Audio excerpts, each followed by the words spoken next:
Hi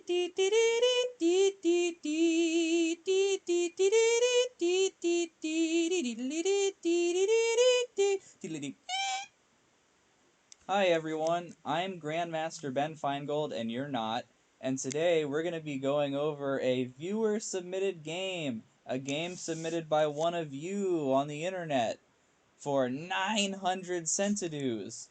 So, without further ado, let's begin. White started off e4, Fischer said e4, best by test. You know, here's a, who knows the most famous game ever played by Bobby Fischer? That's right, Fischer Finegold, 1963. It was my father. I wasn't born yet. But Fischer played my father, and he won. He's Bobby Fischer. He's not so bad at this game. So, e4. And black goes e5, responding in kind. And white goes knight f3. Rawr! Attack the pawn. Control the center. Now, black really should respond with knight c6, defending the pawn. And knight f6 is also possible.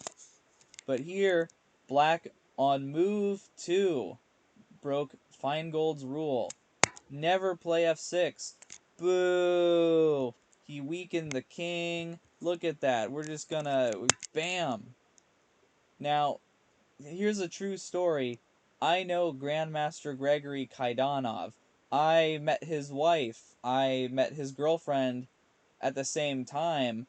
And I met his other girlfriend at the same time. All three of them in a room. None of them knew about the other one. So, this happened somewhere in Detroit. I'm from Detroit. So, Gregory Kaidanov, yeah, he always says when they play knight takes e5, you take it. And the reason for that is because if you don't take the knight, let's say black just like does nothing. Let's say black knows we're going to check him over here, and he stops it with g6. Maybe we could just move the knight back and we snatch the pawn.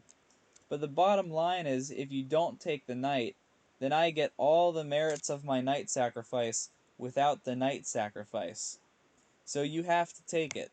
And, you know, if white messes up, then you're a knight up. And that's a good thing. So, let's not belabor the point.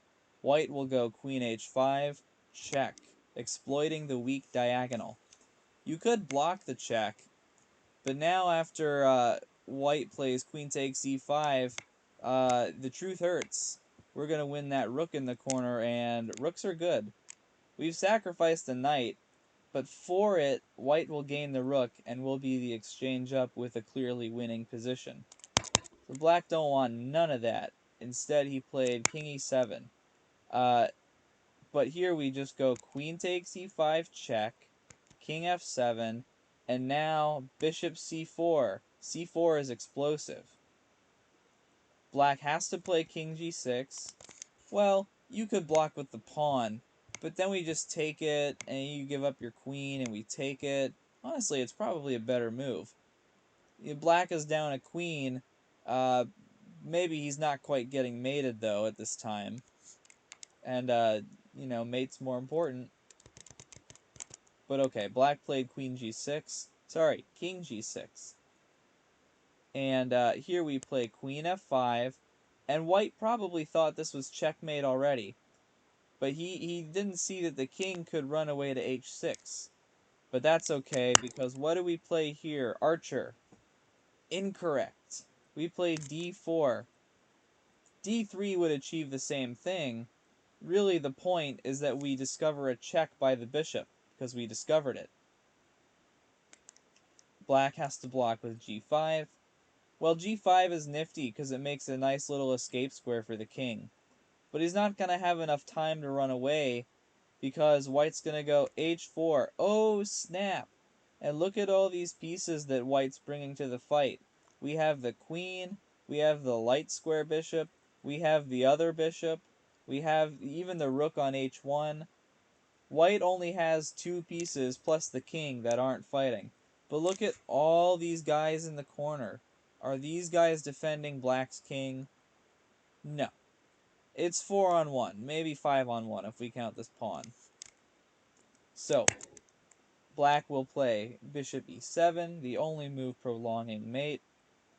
So here we go, h takes g5, king g7, and wiggity wham wham wazzle, queen f7.